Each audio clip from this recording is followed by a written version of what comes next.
Hey, what's up guys? So I scared the mailman today by coming to the door naked. And really, I don't know what terrified him more, the fact that I was naked or that I knew where he lived.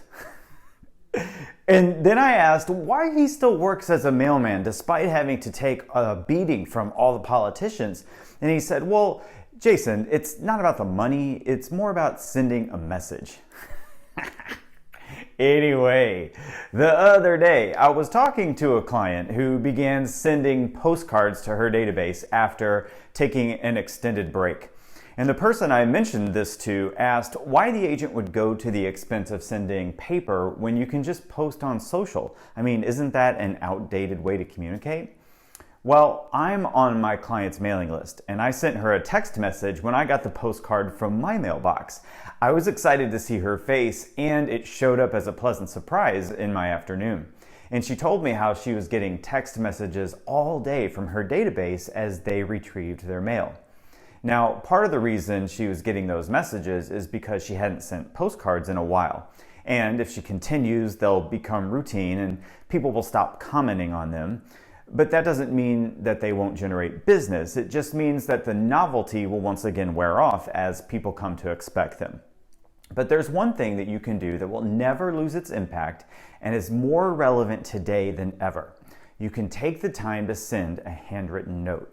Now, I've spoken before about how I was inspired by fashion designer Diane von Furstenberg, who said in an interview that she starts each day by sending a positive message to someone in her life. And her reasoning was that it's important she always make the time to be thoughtful and kind.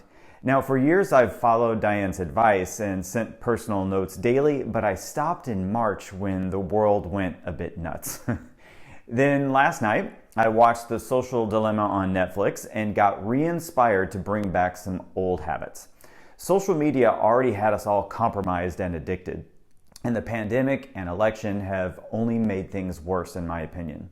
And even if you're diligent about turning away from all the broadcast news, it still sneaks in through social media.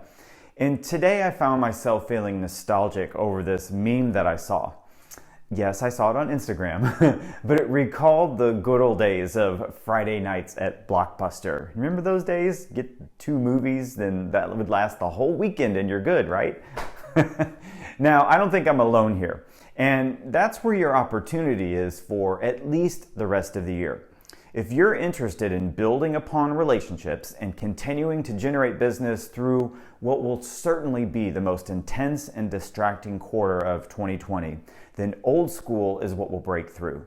So if you haven't sent postcards for properties that you've sold in a while, I'd get on that. And if you haven't sent a handwritten note in a while, then maybe start stretching out your wrist. You know, in a given month, I get less than 5 pieces of mail from agents in my town. And because of that, I remember all of those agents, even though we've never met. And when I looked in my spam folder, I counted over 200 marketing messages from agents that are all going unopened. Digital fatigue is real, and it's giving everyone who's self-employed an opportunity to show up as a pleasant surprise and spread a little bit of kindness. I mean, what a great way to head into the holiday season. In my upcoming book, The Top Producer Life, I write about a concept called business macros.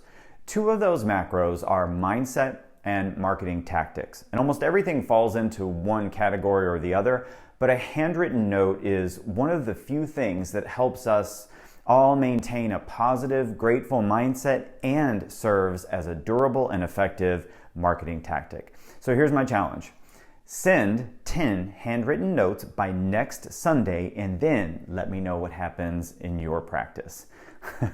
You guys, it's going to be a fantastic week. Thanks for watching. My name is Jason Edwards, and let's go think bigger.